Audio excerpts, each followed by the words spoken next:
Thanks, Patrick. Hi everyone. We've got a Linktree link in the chat, and I'm just going to get set up here sharing my screen. Basically, the session is easy building on blockchain. So I understand a lot of people are coming from a Web 2 kind of background. And I see a lot of people in the slides, so that's great too. So this is supposed to be relatively high level, but like fun and interactive. We're going to get you actually, using Near protocol on our test network. And we're also going to show you a little bit of the high level concepts. And then we're going to dive into some code samples, and I'm going to walk you through that NFT demo later. And then later on, I'm going to wrap it up and sort of kind of give a call to action to some Web 2 devs, some open source devs that are out there, maybe iOS, Android devs, and say, we're building this great ecosystem and we'd love to have you be a part of it. So getting ready for later, I'll actually just present this full screen. So getting ready for later, basically we have this link tree here, and sorry, there's no link sharing in the chat, but you can go to linktr.ee/nearinc.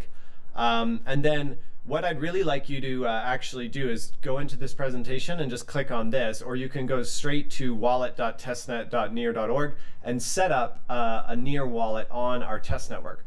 So it's very easy to set up. It's pretty user friendly. So just go ahead and set up that testnet wallet, because you'll be using it later for the sort of interactive demo. So first of all, to kick it off, like, why Near protocol? Like, you've heard of a lot of blockchains, Ethereum and sort of other chains out there. So I think it's best to start with what we believe in at Near, and we believe that everyone should really have the access to be able to create and own and exchange value on the internet. So we've got the internet, we've got this great kind of global exchange of information, but now it's time to liberate people and kind of exchange value as well. So it's easy to develop contracts and apps. So contracts, you might have heard of smart contracts before, so I'm just going to refer to them as contracts. And it's fast, inexpensive, and scalable. So Near protocol was designed to basically be really efficient and scalable. It also has a flexible account system. Now, you've probably heard of accounts in crypto and your keys, and not your keys, not your crypto, like these sort of like little kind of memes that fly around.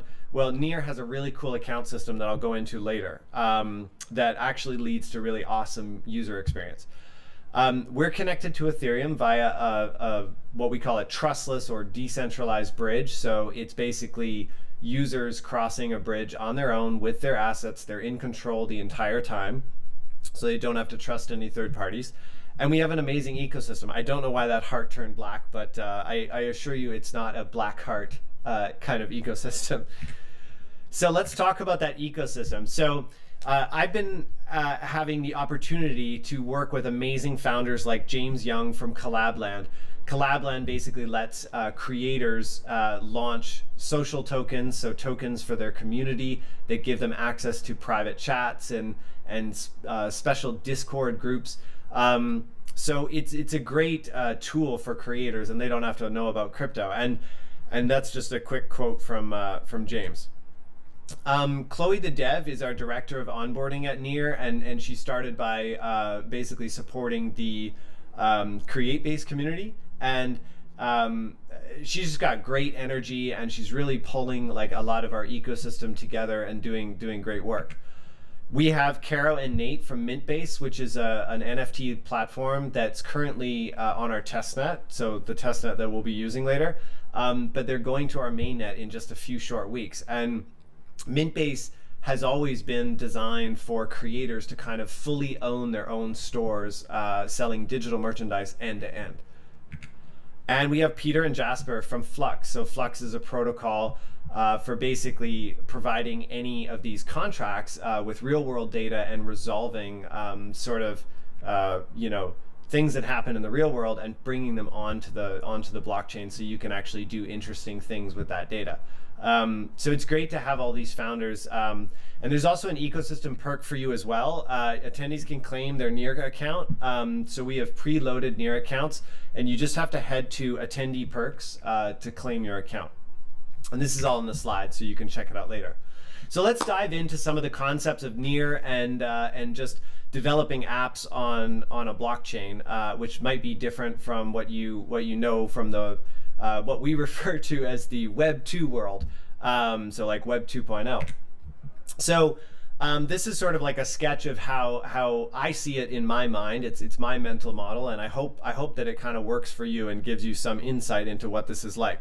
So when we talk about the development cycle, we have developing your app, which is sort of like, your front end and your typical sort of, React Native, or iOS or Android native. And when it comes to a blockchain app, you have to manage accounts and balances, and you have to make views and calls, or getters and setters, to this blockchain database, right? You also develop contracts. So you define how ownership works, and you can think of that like kind of a data store that is on the blockchain that's immutable. So you typically use tools like Near API.js and the Near CLI, which is a command line interface, which is a wrapper around this Near API.js. And then you deploy on the blockchain. So you deploy and the blockchain handles basically accounts, transactions, and it generates receipts for everything that it does. And it's basically immutable. So if you've ever used like something like immutable JS, this is actually immutable. So you really can't mess it up after you've sort of made a transaction and generated a receipt. So drilling down into accounts, which I think is like one of the most exciting parts of Near, when you're developing, you'll manage the account ID of your various users that log into your app. You'll manage, you won't manage, but you'll show their balance, and you might actually manage some keys on their behalf that have limited access, and you'll also want to inspect their keys and sort of know, what kind of keys do they have on their account. So that's what you're responsible for. Now the user has probably a wallet or some other kind of like device where they bring their keys to your application, and their public keys, and the ability for them to create transactions. So they typically bring that from outside your app, and your app can only kind of view those keys and request to do transactions with those keys. So for a given key, we can specify a receiver. So that's a contract that can be called by this key. And we can even drill down into methods and give that key an allowance of Near that it can spend. So that's really powerful kind of access control list kind of thinking there. So once we kind of have those keys, and the app is talking to the user's wallet, we can make transactions on the chain to your app. So we can call methods, we can check balances, we can check other keys. So moving forward onto contracts. So typically your responsibility is to develop the contract, and you manage things like collections and ownership and accounts and balances. And you can think of the collections as the data store. So I really want to drill into this concept of collections, because everything that is done in cryptocurrency or on blockchains is basically something that is owned or scarce or has some sort of like limit or upper bound to it. And that's what makes it fun and interesting for users. So with collections, you can basically manage this digital scarcity in different ways. So you could have like a mapping, you can have like a set, you can do like all the usual operations that you would expect with a collection, like insert, remove, get, contains. We have all of this as part of our SDK that you can use. So then it brings us to the blockchain. So again, accounts, transactions, receipts, and it really operates like this big immutable database. So if we put it all together and we think about it at a high level, you develop your app and you develop your contracts. But once you deploy your contracts on the blockchain, you basically, they're kind of immutable from that point forward. And then your app will talk to a user's keys, and the user's keys will typically go in and out of some collections. So they'll basically manipulate some ownership of some digital property, like maybe it's a video game item, or maybe it's something that they're buying and selling and trading on a marketplace. And then it goes, it goes in and out of these smart contracts that you deployed that sort of, kind of specify how your application runs. And it generates receipts. So it basically creates these transactions on the blockchain and creates receipts. So that's kind of how the high level concept works. I'm going to go through some code samples relatively quickly, so don't worry if you don't kind of get it all. But I'm going to go through code samples that's basically going to describe kind of what I just showed you in the conceptual stuff. And then we're actually going to see a live demo of it. So when we want to connect to Near from a basic sort of web application, we just import Near API.js. We grab a few of the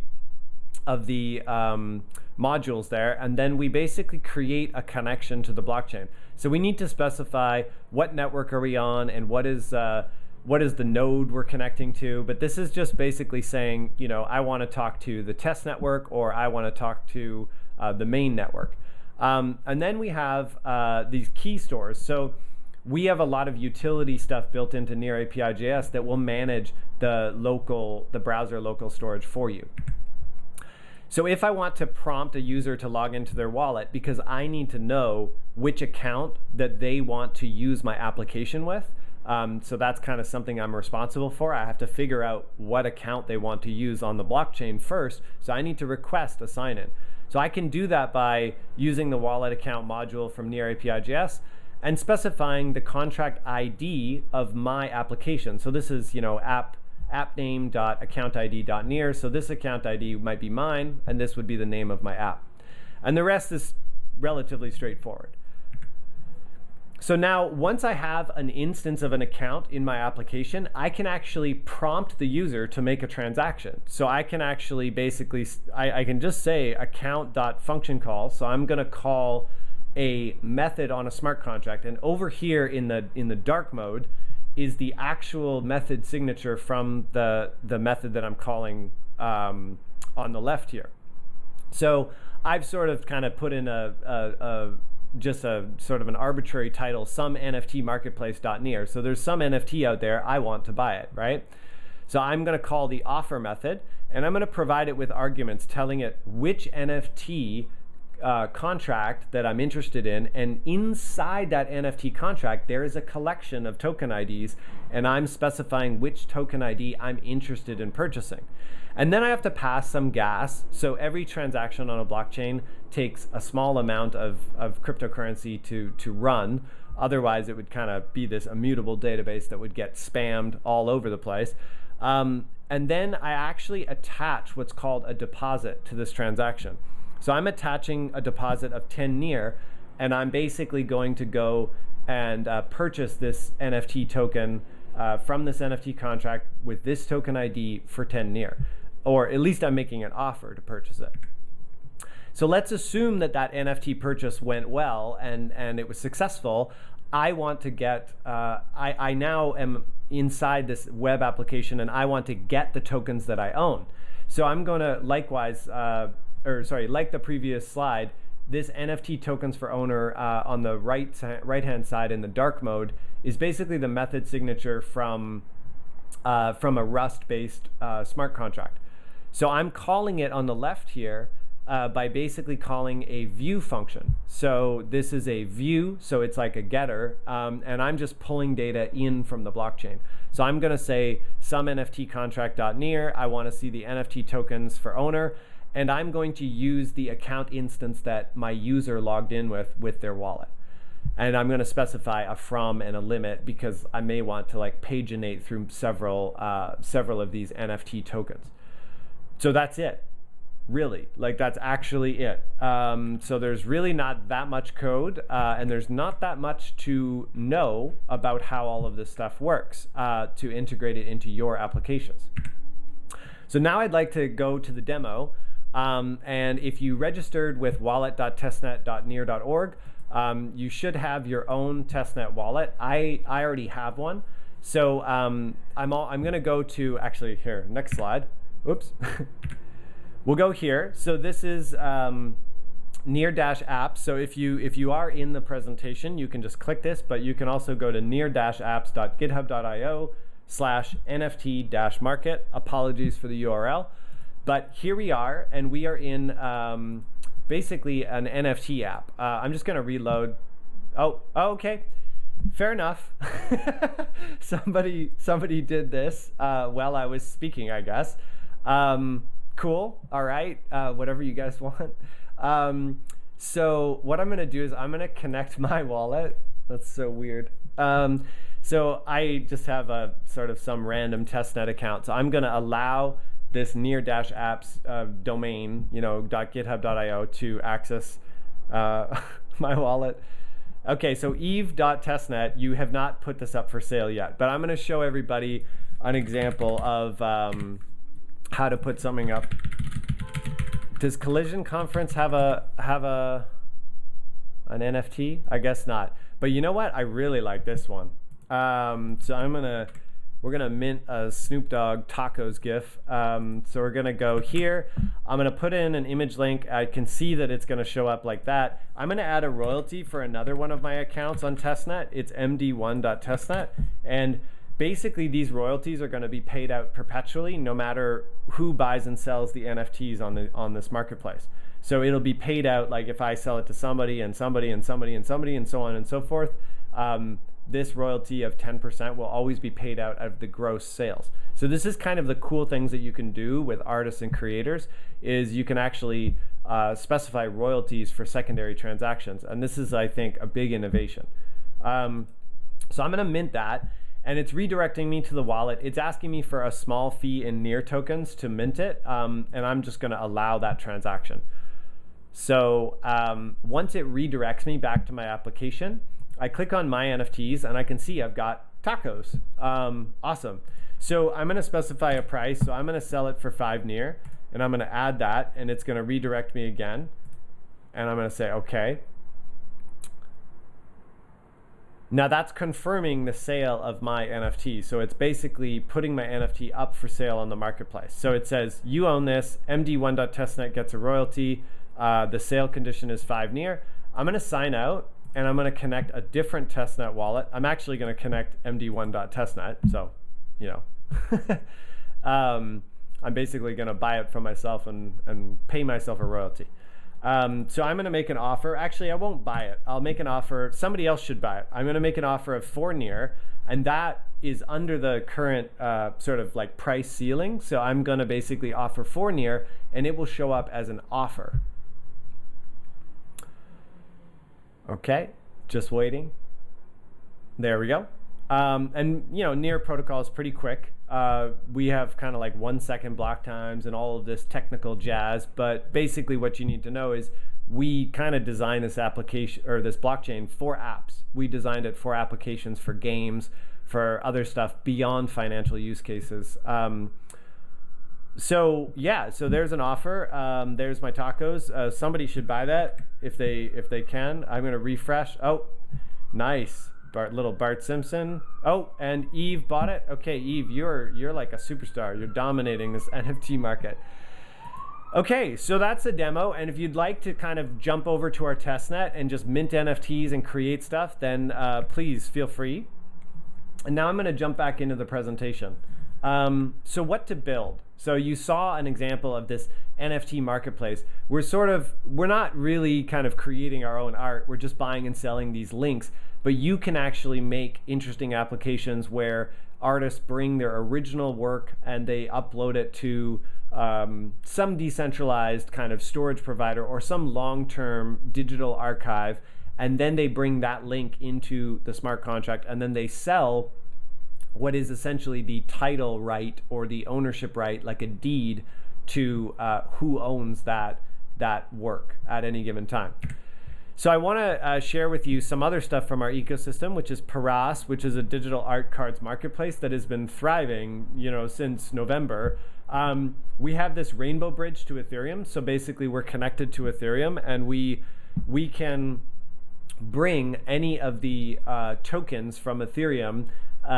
You might have heard of these ERC20 tokens and things like stable coins. They exist on Ethereum, and we can bring them to Near to even do the NFT purchases that you were seeing before. So we can actually use that NFT Marketplace app, and those smart contracts are kind of all done for you. they already use, they support fungible tokens. So they support the use of stable coins and other tokens. Then we have Ref Finance. So Ref Finance is like a swap. So it's a place where you can exchange tokens for other tokens, and it's without middlemen, basically. It's just set up with people who are providing the alternate liquidity or the alternate token that you want. And basically you just kind of show up, check out the fees, and if you like it and you think it's a good trade, then you can trade there. So what to build? So I always kind of like to think of this convergence of what's happening in the blockchain and crypto space. We kind of started with just regular kind of vanilla cryptocurrency like Bitcoin and sort of financial applications. And then there was a lot of talk actually, even as far back as like 2015 about DAOs, and actually NFTs have existed for quite some time. Even prior to the launch of Ethereum in the form of like colored coins and other things. But there's basically these three kind of main topics. There's sort of currencies and finance. There's governance through what we call a DAO, like a decentralized autonomous organization. And then there's this creator space, which is really taking off, and it's been all kind of in the news and really popular lately.